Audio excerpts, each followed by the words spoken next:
Okay, so welcome to Built with Grit. I am your host and strategic partner in cost reduction, Luis Fernandez, and today we have a special guest interviewer, my son Jonathan, and we're also joined by Lorde Astor West, CEO of Scratchware Inc. So let's get right into it. Astor, how are you doing today? I'm great. Thanks for having me on. I appreciate it. All right, Jay. I know you had a couple questions. So Jonathan is a budding computer programmer and heard that I was going to be speaking to one and wanted to ask some questions. So go for it, little man. So for my first question, I want to know what programming language you use. C#. That's actually the one I'm trying to learn right now. Good job. Perfect. Yeah. Why did you use that language? Because it's programmed with something I'm trying to start with. Okay. It's my second time coding. At first I was using a Scratch.mit EDO, and that was basically my building point, which is ironic because you use blocks to build your scripts. So that was where I started. So now I'm going to a program called Unity, where it uses C# as the scripts and you build from there. Very good. That's going to take you far, my man. Very far. A lot of versatility to that. Once you learn that, because it's based on C, which is pretty much the daddy of all modern languages, you'll have so much versatility you won't even know what to do with it. And because it's not the easiest language and it's not the hardest language, you'll get paid more for the job. You won't have as much competition because the bar is not so low that you have everyone coming in and becoming a programmer. And you can build pretty much anything with it. So you have a lot of choices. So that just scrapped my next question, but why don't you ask it anyway? Maybe we'll get a little bit more out of it than you thought. It was, what programming language should I use? Oh. So well, I definitely recommend it because of the versatility. I think that you'll have a lot of fun with it and you'll go really far. And when you get out into the world next year and look for a job, you'll definitely slow down. You okay? I was hoping to use this starting point as a way to get some cash to start up my job in engineering, which is what I'm trying to do, what I'm planning to do, and engineer, maybe a robotics engineer, sure, builder, who knows. I've known people who they worked as an intern, and because they were so smart, they were a paid intern and it paid for their college, and they really liked the work, and then inevitably they were hired by the company that they interned for. So being a programmer is a really fantastic job. Being an engineer is a fantastic job. Being able to build things that don't exist when you wake up in the morning, it didn't exist, and then it's there at night, and you can use it and play with it, and it gets me up every single day. And I've been doing this a really long time, and I can't remember one day where I thought, man, I just don't want to go program today, or I don't want to build something. So it's a lot of fun. So what should I focus on to get a career in programming? Focus on doing good work.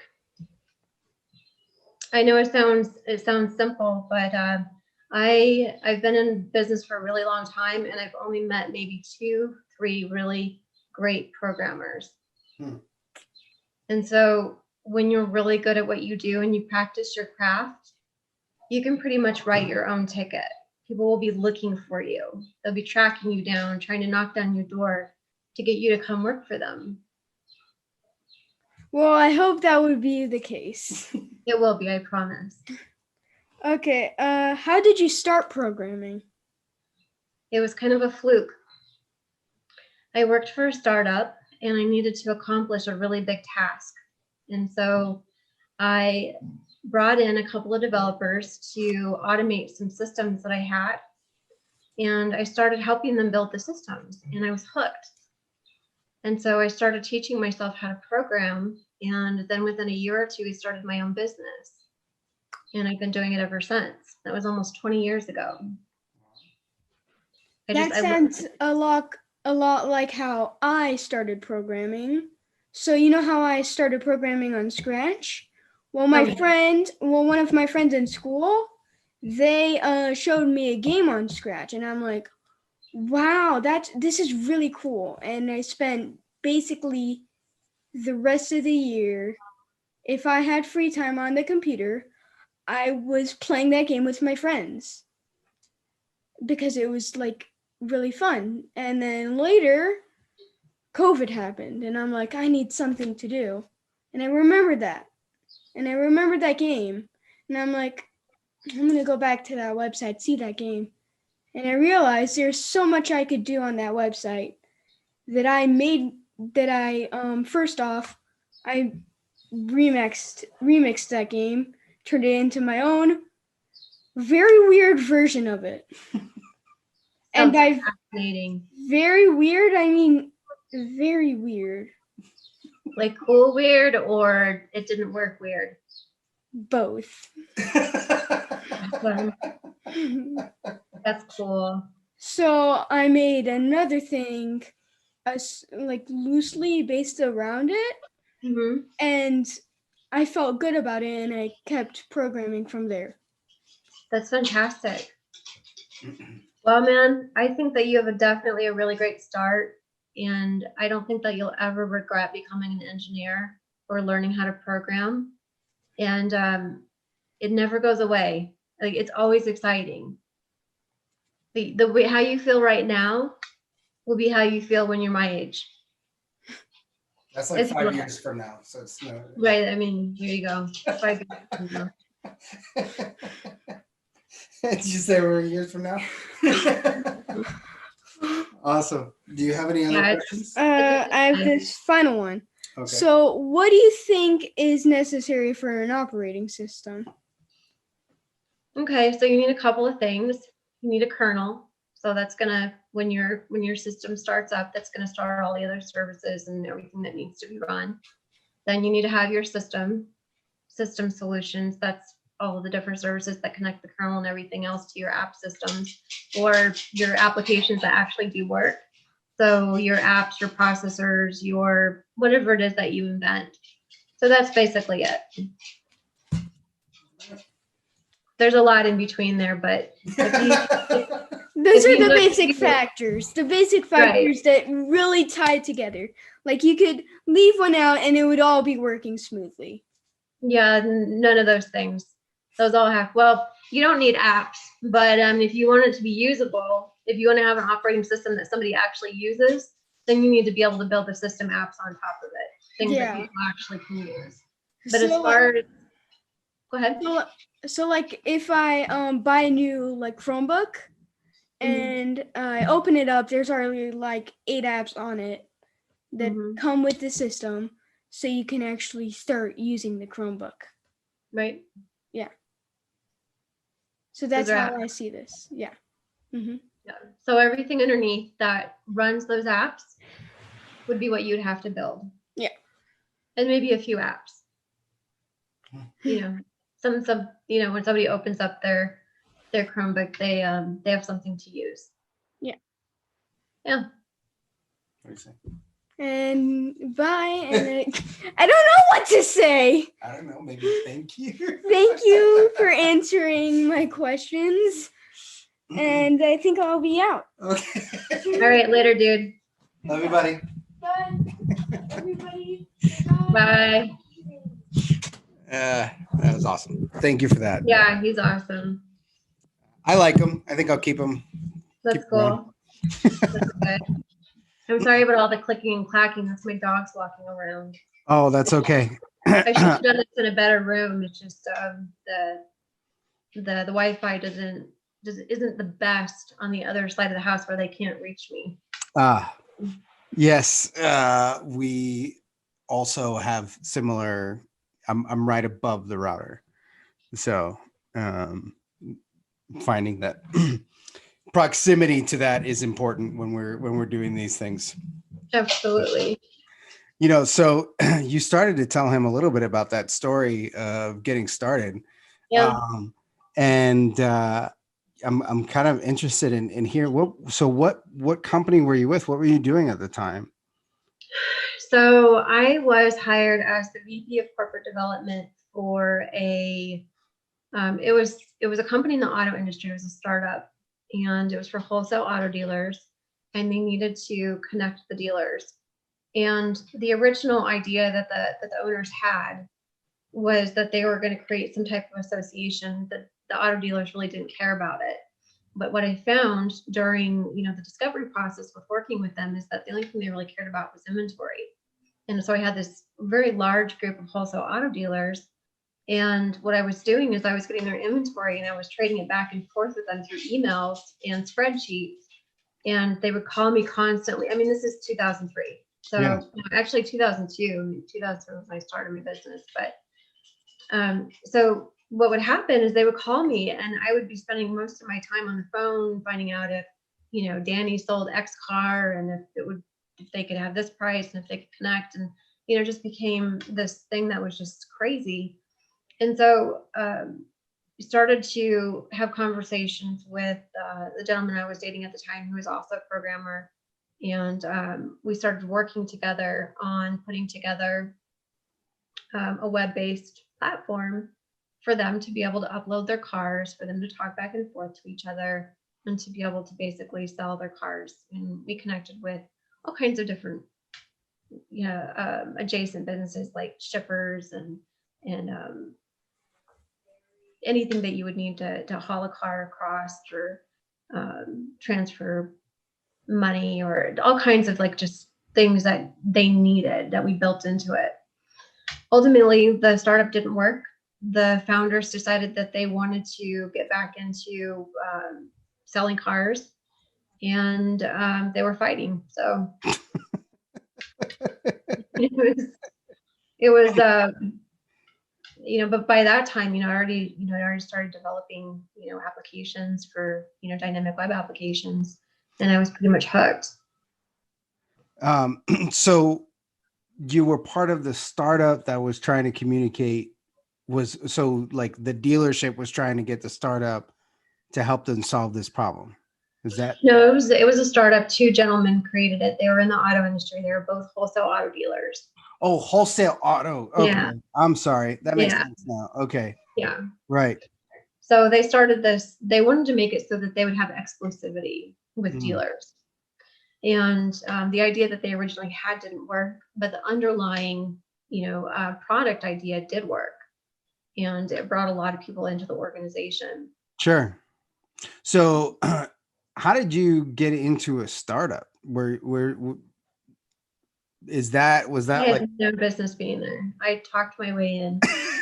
They were looking for somebody to come run it, and I convinced them that I could do it, and I went in and I did it, and that's so at no what business point, being there. most people, when they make their jump into entrepreneurship, they are, with some sort of corporate entity, prior to. Yeah. But it seems like you almost took like a stepping stone into that, jumping into a startup, right? Mm-hmm. So were you in like one of those corporate things before, or was the startup? Yeah. I actually worked for ING. Okay. Yeah, huge financial corporation. Yeah. Bank. And then jumped into a startup. Yeah. And then you said, I could do this myself. Originally, there was a very small space in between. When the startup, when they decided to dissolve the startup, I had a choice. I could either do my own thing, because I'd already started creating like a portfolio and developing web apps and everything. Yeah. Or I could go to work for another company. And I'm like, okay, well, I have absolutely no idea how to do a startup, and I need a paycheck, and I'm going to find a company that's similar, and I'm going to hone my skills. So I found a company that was really close. to what I felt that I wanted to create as a company. You know, what I wanted the culture to be like, you know, the type of things that I wanted to be creating. And I went to work for them, and it lasted about 2 months. So you had in your mind, you'd basically already made the decision that you were going to Yeah. start your own. Yeah, yeah. Yeah. It's hard once that internal switch gets flipped up here. Listening to so tell me about these 2 months. What was the kicker where you're like, screw it? It probably wouldn't be what you thought. And I don't even know if I want to go into it. It Oh, wasn't okay. anything bad. I mean, it wasn't anything bad. I felt that there was some gaps in the culture fit. Mm-hmm. And I really had an idea about the way I wanted my company to look like, how I wanted the employees to be treated, you know, how I wanted to show up. I've, you know, just always have like a really strong idea about the way I want to show up in life, the way I want to live my life, how I want to spend my time, things that I find to be important. And to be honest with you, most corporations and most cultures don't really have that. They don't have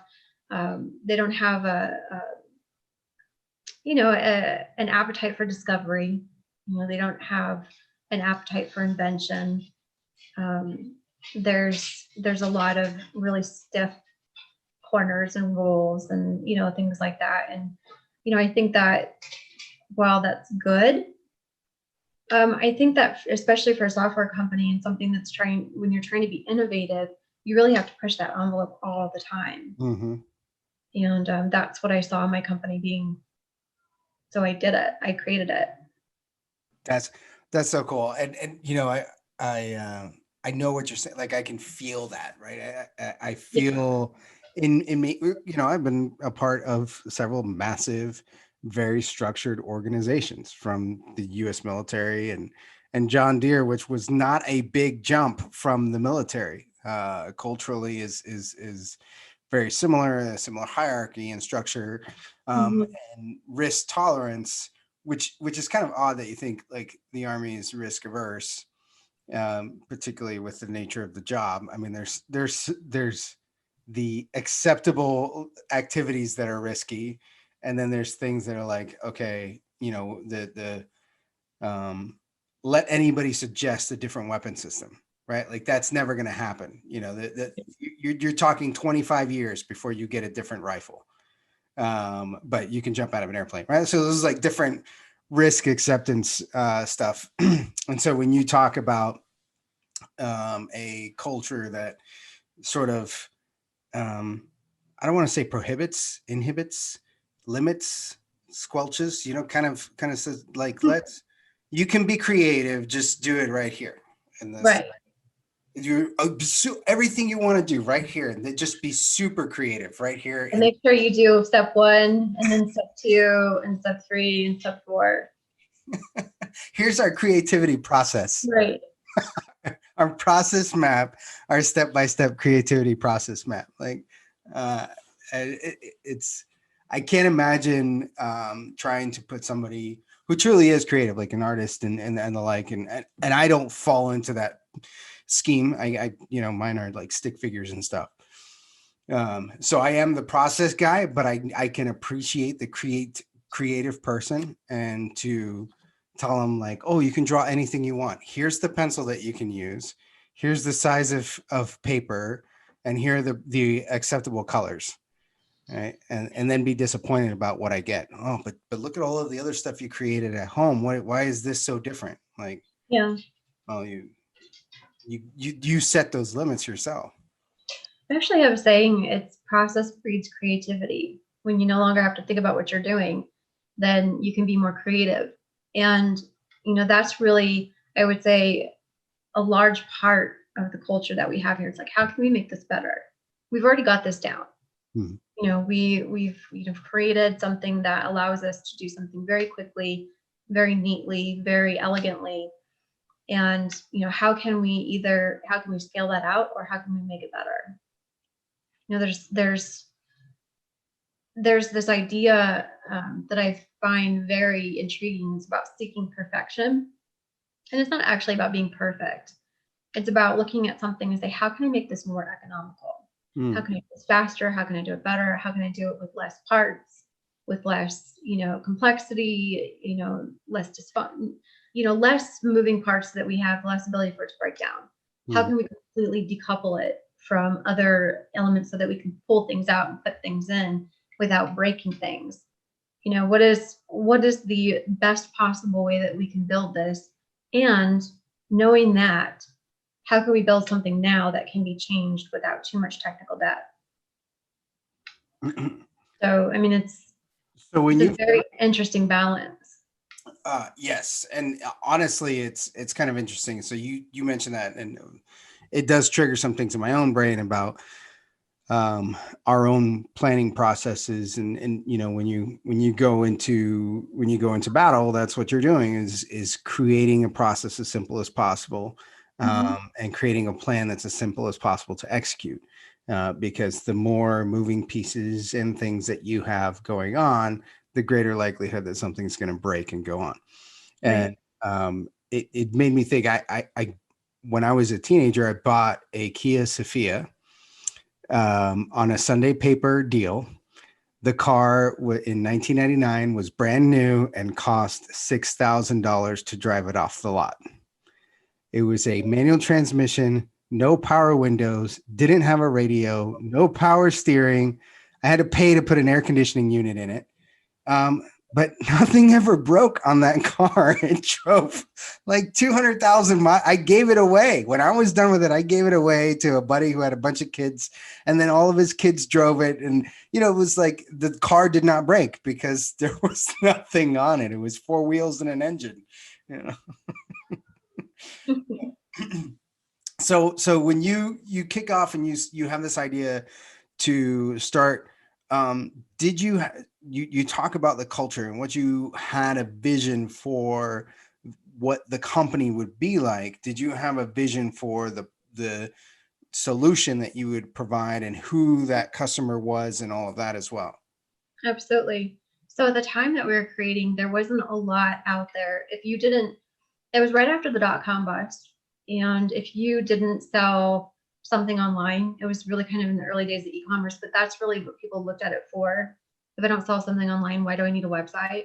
And what we brought to them was, okay, you can organize, you can automate, and you can take all of these different elements within your business, put them into a format, in a digital format, put it online, and then you can use that in ways to reach customers on the other side of the world, on the other side of the country. You can automate your marketing. You can, a little bit later, we connected with social media. We built, plugins and apps for Craigslist. I mean, we did all these different things that were necessary in order for a company to have that original digital transformation that people really weren't thinking about back then. And everything that we created was modular.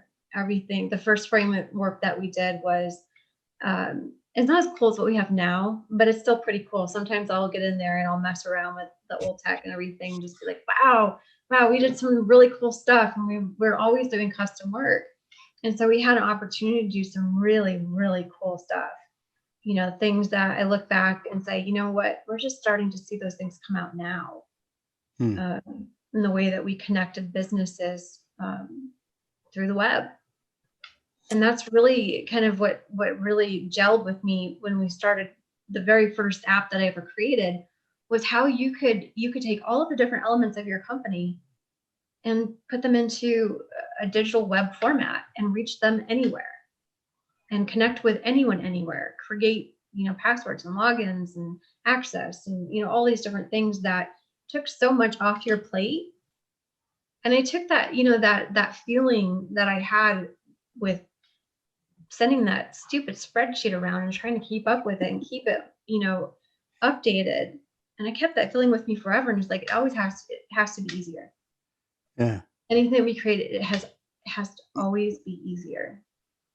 It's boy, did you set yourself up for a challenge. I mean, it's hard to start a business that's that the value proposition is 100% clear. The client understands it before you go into, you know, heck, if you want to buy a McDonald's franchise, you want to put it on and get it going, like that's difficult. That's not easy.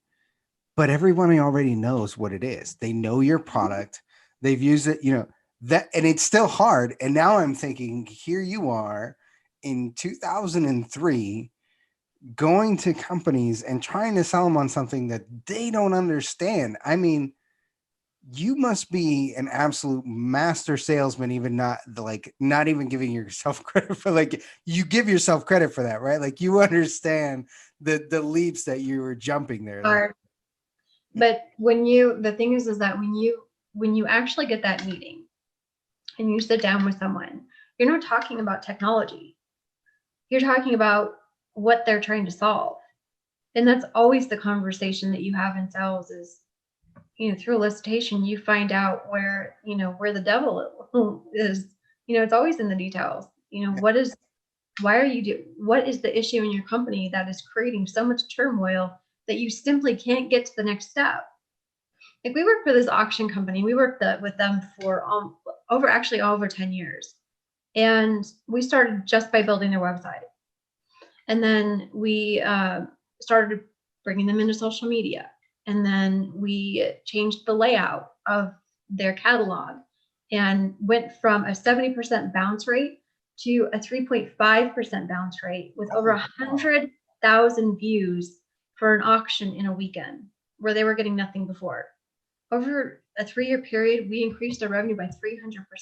And it wasn't just because the website, when we actually got in there and started seeing what they were doing, they would spend 2 weeks with a piece of paper and a pencil going to 1,000 little tiny parts that they're going to be auctioning off and writing them down. And then they would hand them off to somebody where they would type them in, not once, but 2 or 3 times, because they had to get them into every single system that they had to put them into. So they were putting them into the online bidding system. They were putting them into their website system. They were putting them into their inventory system. God, so I mean, that's 2 weeks. I mean, this is not just one guy. This is 2 or 3 guys that are actually doing this. So we mapped their entire organization. We're like, okay, what are all the other bottlenecks and how many times are you doing this? And I mean, it was staggering. So we built them an app. We took all of their data over, I think, a 5-year period, brought it all together. We normalized it to figure out, you know, because in the auction business, you're getting a lot of different things. But if you're in a specialized auction, you're getting a lot of the same things.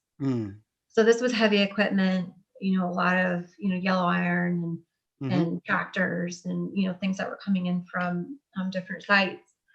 And we started creating correlations. We started, you know, normalizing the data to the point where we understood that they were seeing the same stuff over and over. We put that into a database, and then we created a simple drop-down system that said, okay, you just got this tractor. It's this kind of tractor. It's this year. And we have all the years. And so they were just literally doing this. And they would pick out all the stuff and then maybe write like a really simple description. And then that would be aggregated to everything else. It went from 2 weeks to maybe a day or 2. Wow. So, I mean, it's stuff like that. I mean, you have so many businesses that don't use technology or they're afraid of it. We got lucky that when we started working with the auction, the son was taking over and he was a little bit more technologically inclined. And he let us basically do whatever we needed to do. How did you find them? A referral. We were, I mean, you talk about like the sales process. We were only in sales for maybe a year or 2. And then it was referral for the duration until we moved to developing platforms. So, I mean, it's when you can do things for businesses like that, you just don't run out of business. We never did. There was a guy that asked me, he's like, well, what happens when you run out of referrals? I'm like, I don't know, man. I guess I have to go back to sales. But we just always had so much work. And it was a lot of fun.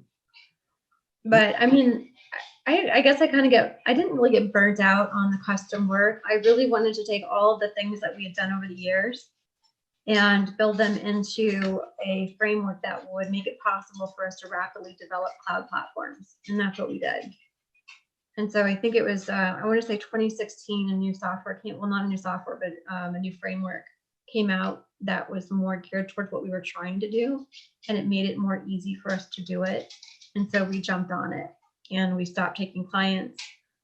We started handing our customers off, and we focused on that. Self-funded it, got the framework done, got the first platform out. It funded our next platform. We launched that one. We kept our other one in house. We're getting ready to launch that one commercially. Well, we're also launching the other platform that we created commercially. And so they kind of play off of each other. And so we have a number of different things that we're actually ready to scale now. So that's going to be really interesting. Yeah. So what is this that you're doing now? These two platforms. Explain it to me like I'm 5, not like Jonathan 5, but like. They make data portable for all different types of. They're 2 different platforms, so they both have different focuses. One focuses more on digital commerce, so payments, e-commerce, transactions, that type of stuff, and the other one focuses on business tools, so cloud publishing, forms collections. That has an e-commerce tool, invoicing, things like that, and we'll just keep building apps on top of both of them. But what they're for is to liberate data. The number one issue for, or I guess the number one killer of businesses is blind spots. Kills revenue. The fragmentation between all the number of platforms that businesses have to use, the inability for those platforms to talk to each other. Yep. If you can't get a full view and lay of the land of your business, that is a strategic error. That is one of the worst things that could ever happen to you because you cannot properly allocate resources. Right. And that is a strategic malfunction. But I mean, it's really common. It's really common. And the thing about not being able to bring all of your data together with all this fragmentation is you also can't own it. And data is one of the most valuable assets that your company will ever own. And platforms get it. We give it to them every single day. Right. And even though they give us functionality, it's scant. Because what's really important is all of that data together. Because that's what makes it very valuable. And being able to use it wherever you want. So how do you secure, unify, and enrich your data? You have to bring it together. So that's what our platforms do. It reminds me a little bit of SAP. That an extremely user unfriendly program that you learn to use 6 or 7 different things and then that's it, and don't play around with anything else. But that is how they sell the program of being able to do all of this stuff. So I remember actually talking to my buddy one time many years ago. I said, dude, if I knew anything about computer programming, I would develop a competition for this that was user-friendly, that was kind of a Windows-based, that you could, that the data that you could see it, that it made sense, and it was presented in a way that you could take action with it. Because I felt like I was walking into a safe with a bunch of safety deposit boxes. Right. And they're like, oh, everything's in here. Like, yeah, but everything's under a different lock and key. I don't have keys to everything. I only know how to get into these 3. So being in here doesn't do me any good. That's, I always felt that way. So we made ours for humans. What's that? We made ours for humans. Everything that we did was, we created very simple user interfaces that made it simple to be able to connect the data and then use it in other places, as well as secure it. And not just secure. I mean, you can secure in cloud, you can secure on-prem, you can alias it, you can send it off to other, application platforms. There's a lot of things that the normal everyday user needs to be able to do in order to make their data usable and actionable, and also flexible to be able to use it in a way that it's meant to be used. So, there's a lot of things that are going to really start to come to the forefront. I recognize that there was a watershed coming probably about maybe 4 or 5 years ago. There were a lot of signals with companies needing to be able to connect with each other, not being able to connect. You really had the cloud starting to ramp up. There was a lot of leak data in the cloud, and there's a lot of leak security. There's, there can be things about it that normal everyday humans don't understand. It's not what people think, and so really being able to see what was coming was really a high motivator for wanting to create these applications. And now here we are. So who is your target client, or is it a client based, or is it like a customer? Are you just making the one sale, or are you creating a relationship with the folks that are buying the program? We have a number of different strategies. Platform. So our main, what was that? I said program and platform. Like That's okay. I get what you're saying. We're talking about revenue now. So we have a number of different options. Our main individual is going to be a merchant. He's the very, very end user. But there's a number of different ways that he is actually accessed. So we have a reseller program. We've developed a reseller portal that allows them to have an end-to-end relationship with their customers. So their customer sees them first. It's, it's branded out for them. It's completely white label. They create their own pricing. And then after everything is said and done, whoever they've connected with, we charge them for whatever they've used at the end of the month. So it makes it really simple. That way, whatever services they're providing, that above and beyond any of our applications, they pass that on to you. So, what kind of merchants? Just it can be anyone. So for Scratchware, it's anyone who is looking to collect payments, anything that they need to collect payments from, and we have a number of different apps that they can access. Okay. But retail, or like anybody from well, you mentioned the heavy equipment auction folks. So like they could use it. Anyone who swipes a credit card can use our solution to benefit and help their company save money, whether it's in the checkout process, whether it's through intelligent routing, whether it's through having control of their tokens, securing their data, having customer objects. There's a lot of different uses in the payments industry. Sure. In terms of creating portable payments. And so all of those different elements are all wrapped up into that platform. All right. And then what is this? What's the second one that you guys got? Or is that both of them? No, actually, the second platform is a platform that makes it possible for normal everyday humans to be able to publish apps and content to the web. And yeah, so what's unique about that is normally when you create an application, or normally when you create a website and you publish it and you manage it and you add content to it, you're publishing that to another platform. You live on, your solution lives there, it exists there, but with ours, it publishes to the Azure cloud to your own account. So everything that you do is moved through our portal. So it's basically like a headless solution. Gives you all like the really simple and easy methods to be able to update your content, publish. You don't have to worry about FTP or knowing how to code. It's really simple. And then you can add all of these different options to it. Like you can add e-commerce to it. You can add secure forms to it so you can collect data, all different types of data. You can make them secure. You can invoice with it. You can send invoice links with it. All of those things that you need as a business to be able to develop and publish content online. So it's that e-commerce realm. Sure. And it's integrated directly with our Scratch portable payments platform. So you have that synergy between them. But now I can basically create something and I'm not stuck to.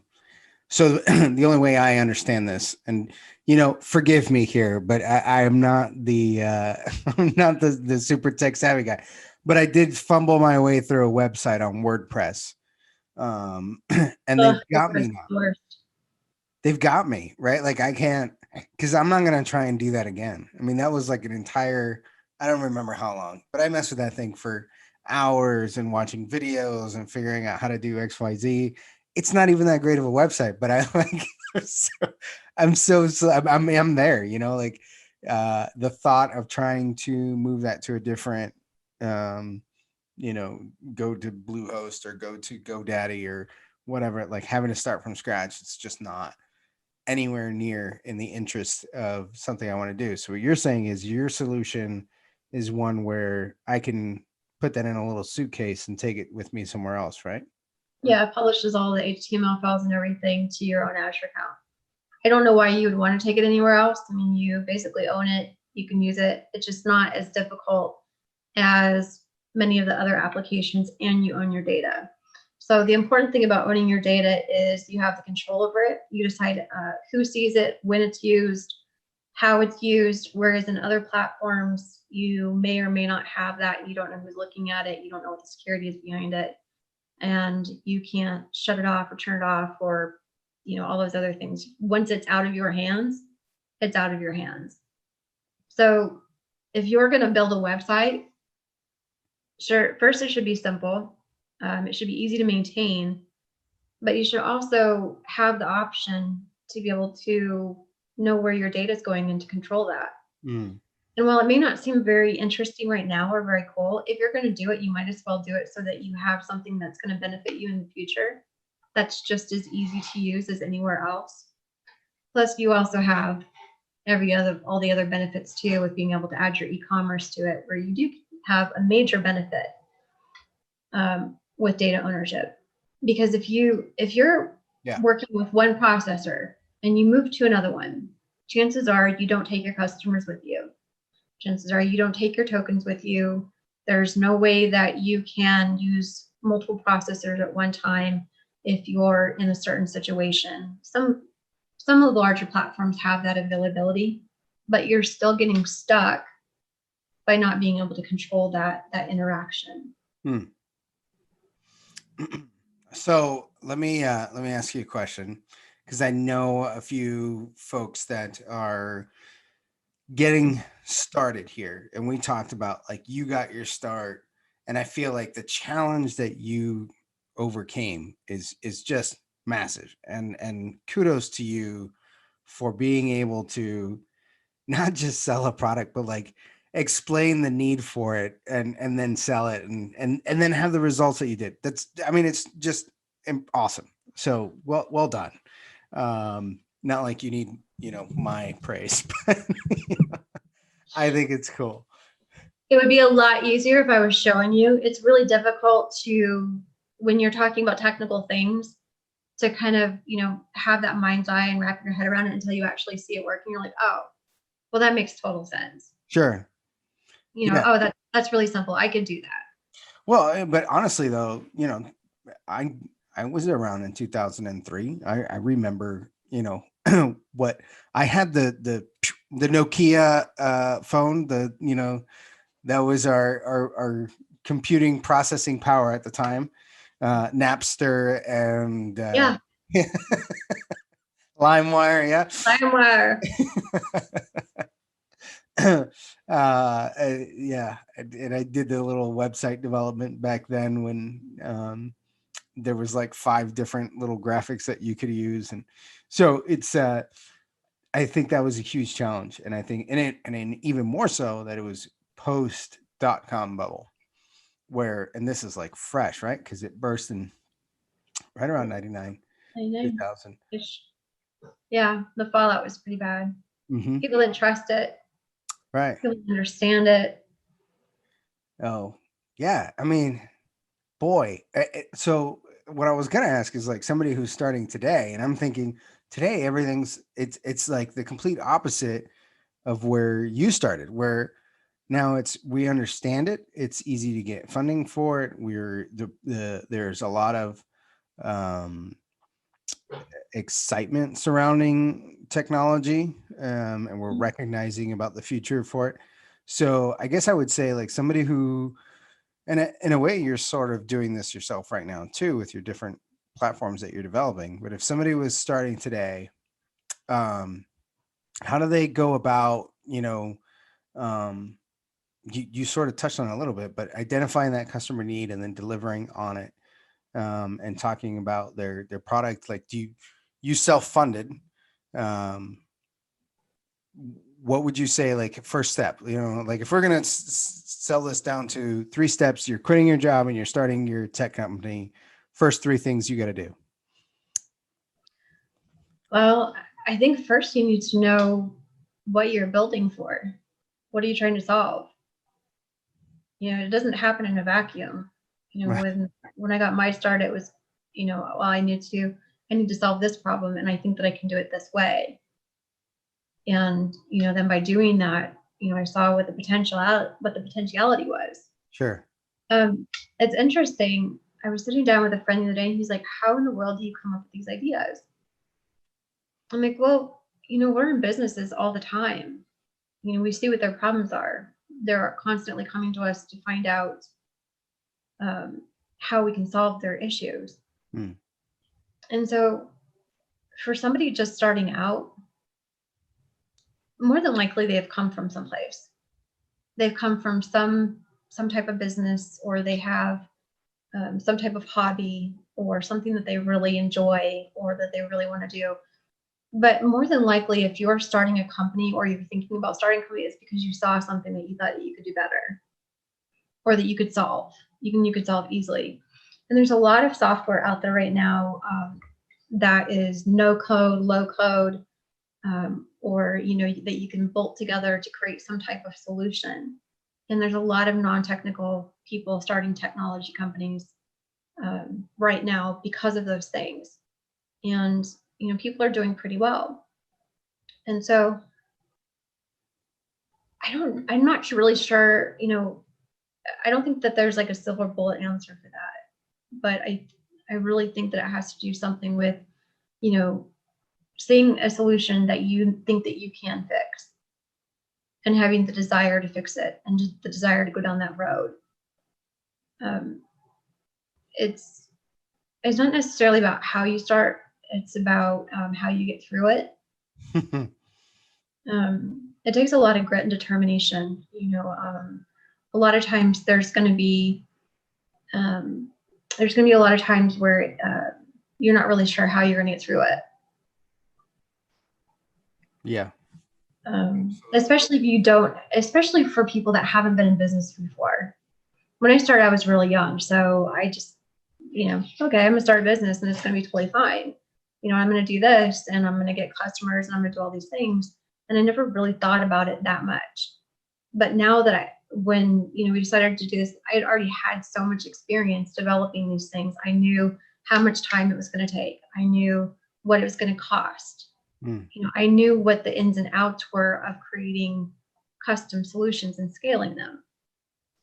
And so I was able to allocate my resources and understand the time. But for a lot of people, they don't know that they're that close to the end because they don't really know even what they're supposed to be doing.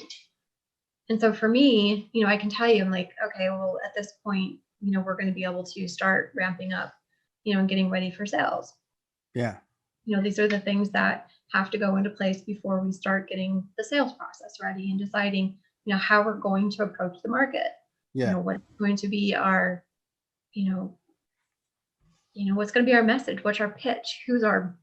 What's our low hanging fruit? Where's our, least amount of resistance? Do we know somebody already? Is there somebody that would be willing to, do a pilot? There's so many different things that, when you're getting to that stage. But if you don't really know exactly where you're going or how it's all going to come together, that can be really difficult.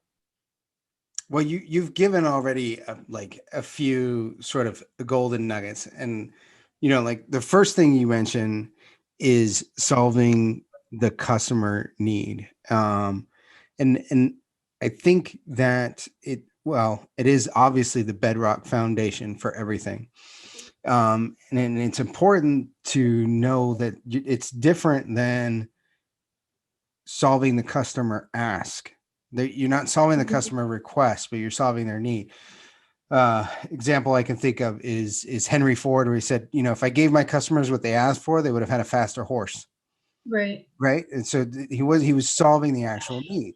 What is the problem and how do we solve it? And I see that, you keep coming back to that, and that's what you're looking at is, here's this problem and here's a solution to the problem. And I think that's also, that's the key. It's not necessarily delivering on what people are asking for, but what people actually need. And then you also talked about, you gave us your tips on how you get your first sale of who do I already know? Who's a low hanging fruit? Who's a good solution for this? And would they be interested in doing a pilot program? So, I mean, that's really, you've given here's 3 different categories of people you can look at to get, that first and get those testimonials and kick off the referrals. And, for you, it's almost second nature, right? But that's not some people may be, where do I start? Who do I talk to first? Yeah. I highly suggest data analysis too. Understand the markets that are out there. Know what you're solving and how many other different categories might fit into that too. And there's actually a lot to it when you're developing your different go-to-market strategies that you really should know how to do and you should look at. You should know how to, investigate a market. You should know how to get the data. You should know how to understand, where you fit in with that customer, what your price points should be, how you can manipulate those price points in different ways to be able to, attract, how much can you get away with giving away before you actually have to start charging something. There's a lot of different things that you can, put into your toolbox that you, as a business owner, really need to know. I mean, you really shouldn't be winging it. I mean, there's things that you learn over time with, understanding how to, give you a general direction. But when you actually start getting in there, you need to know why you're doing it. You really do need to have a clear strategy as to why you're doing what you're doing so that you don't expend your resources in a way that doesn't lead to revenue or doesn't give you a long enough runway to get done what you need to get done. Yeah. You need at least 90 days to get a good sales program out, period. I mean, it's just the way that it seems everything progresses in terms of how much time you need to get it up and running. Yeah. I like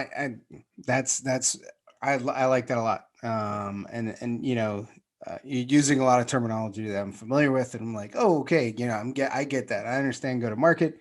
I get those activities. And then, of course, I'm translating some of the stuff with identifying the customer needs and delivering on that. And then understanding the data, because it's not just gathering it, but also being able to see it. As an Intel guy, we had, when I worked in military intelligence, we got a lot of data, right? Yeah. A lot of it's noise. A lot of it's noise. And you got to say, okay, what's relevant and it's important. And then understanding, what is that data telling me? And I use that skill actually when I worked for John Deere, and I recognized that we had this particular product line, we had split up the market incorrectly. Just using, being able to look at the data and say, hey, look, we have these 4 categories that we are dividing customers in, but category 2 actually has 3 different customers in it that all have different needs. And this is why we're only capturing a portion of that market, because we're not competing in the 2 other sides of this thing. And so I think that's very important. And I'm not sure that there's an easy way to tell somebody how to do that. Well, I think there's 3 things that we always focus on, and that's demographic, geographic, and psychographics. Where are they? Who are they? And how do they behave? So when you start, pulling your data together for that, it helps you to understand really how to develop the overall all encompassing strategy in terms of who you're going after, where they're at, how much they're going to spend, when you should be, reaching out to them, what's their buying cycle, what are the behaviors on that cycle, and who are they as people? Like, where do they reside? Like, what, I don't mean where do they live. I'm not going to go to their house. I mean, I don't know. I guess I could knock on doors if I felt like it, but you know what I mean? I mean, especially now, I mean, with COVID, everyone's working at home. So they're like, hey, they probably get a little bit freaked out because I'm like, well, how do you know where I live and what I do? And I'm like, well, I'm kind of a data person, but it's a lot of fun. There is not one facet of business that I am not fascinated with. Yeah. And it probably will be a lot more fun in a week because I'll be in total sales mode. Right now, I'm kind of in between engineering and sales, but when I actually make the transition over, that's when things get really fun because I get I think I get this weirdness, that sales, gift of the gab, kind of the ego, just get a little bit, sassy and, it's fun. Sales is fun. Yeah. It's something that I enjoy a lot. I enjoy it just as much as I do engineering, but there is a transition where I go from talking about things that nobody really understands to, more of a, conversational type person about, how we're going to be able to, save you a ton of cash. People love saving cash, and they want to make sure it's easy, and they want to make sure that, it's something that they can maintain. And, you're talking my language right now. I love it. Literally is my business right there. I know. I love your post because it gets me in that that fired up mode. I'm like, all right, come on, sales. Go talk to some people. But yeah, it's tremendously exciting, and I'm really excited about this product because that's what it does. Yeah. I can talk all day long about liberating data and democratizing data and making data ownership possible. But at the end of the day, the whole hook with Scratchware is how much money it saves people. Mm-hmm. I mean, that's what it is. So if somebody's watching this right now and has stuck through all of this process and they want to know more about Scratchware, how is it going to help my company? You said anybody who's running a credit card and it's going to save me buckets of cash. How do they get in touch with you? What is your residence look up with me on LinkedIn. Okay. Let's have a conversation. Yeah. Let's look at what you're currently doing. Look at what your card mix is. See if it makes sense. We have a number of different programs. Whether it's whether you're looking to get into a better processor, whether you're looking to have multiple processors so that you can do some intelligent routing, whether you're planning on doing some surcharging as a service, passing that fee on. And there's all different types of things that you can do. Are you collecting the right kind of data, to pass that through the process? Are you getting too many declines? Where are you at from a payment side? And then how will our software help you? How will our software will your customers balk if you pass on some of those fees to them? Or more than likely they're not. I mean, because the data shows that they don't. But I mean, all things being equal, there has to be some type of transition into having a more portable payments experience that you can control. We get our pizza at this place that's pretty amazing. And a couple weeks ago, we got an email saying, we switched processors, we lost all our tokens, we need you to go log in and do all your account data again.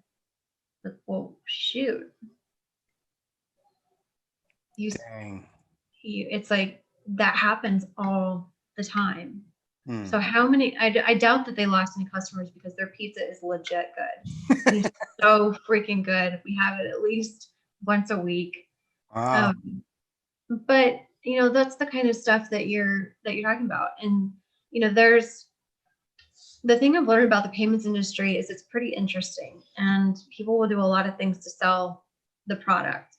Yep. Even if selling that product means putting somebody in the wrong category or jacking right up after, or, the right data doesn't get passed through, or they get too many chargebacks, or, so many different things that create a more expensive payments process for merchant, and they don't understand it because No, and I think that's on purpose, right? It's meant to stay confusing. Yeah. Whether it's going to be a fixed rate or interchange plus, or tiered pricing, and when we do tier pricing, we're going to get to decide what tier that process that charge fell into, and lo and behold, they're all either non-compliant or it's like Yeah. it's and that's why it's a multi-billion-dollar industry, because besides it being confusing, it's also highly convenient and easy to use. And I think folks see the dollar signs from having the ability to use the cards, and that's why we're able to regularly save tens of thousands of dollars for folks. Yeah. And that's just one of the categories that we're looking at. I mean, it's a whole mess of stuff, and the fact that you guys are doing, you're finding a way of owning that data is legit, and certainly something we need to stay in touch with. Well, from our perspective, we're definitely on the merchant side. When we put these together, it is 100% about the merchant. Yeah. And I think that there really hasn't been really a lot of that in the payment space. They're sold something. Yeah. It's not about them. And the understanding. And I think probably the biggest thing that really annoys me with the payments process, with especially with surcharging, is that processors have come in and are trying to own that space for merchants. Yep. And surcharging, or any of the different pricing strategies, is at the merchant's option. It's something that they fought for really hard, and you have processors that are coming in and they're jacking it all the way up. And that's what's getting passed on to the consumer. And that's not cool. Yeah.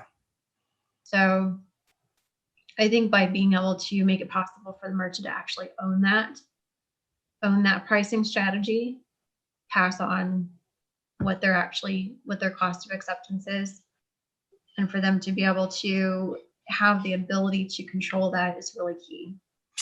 That's a big deal.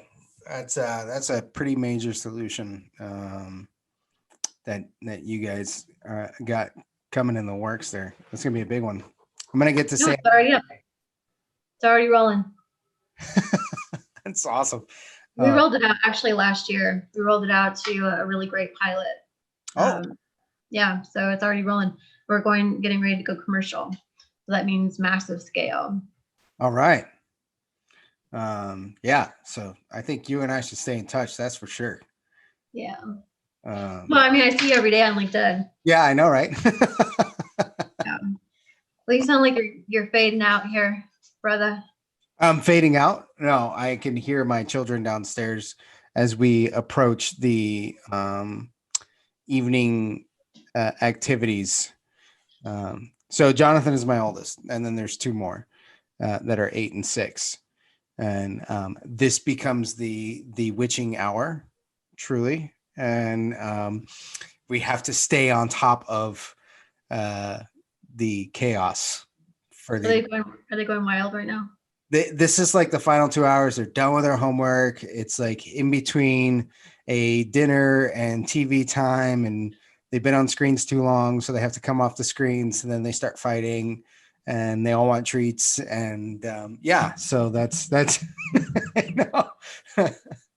I can hear the fighting underneath me of the, and then the dog is going crazy too. So it's good times. It's, I wouldn't trade it for anything. It's, I've lived alone, and then, for many years, and then now I've got everybody here, and it's very rewarding, even with all of its chaos and craziness and everything.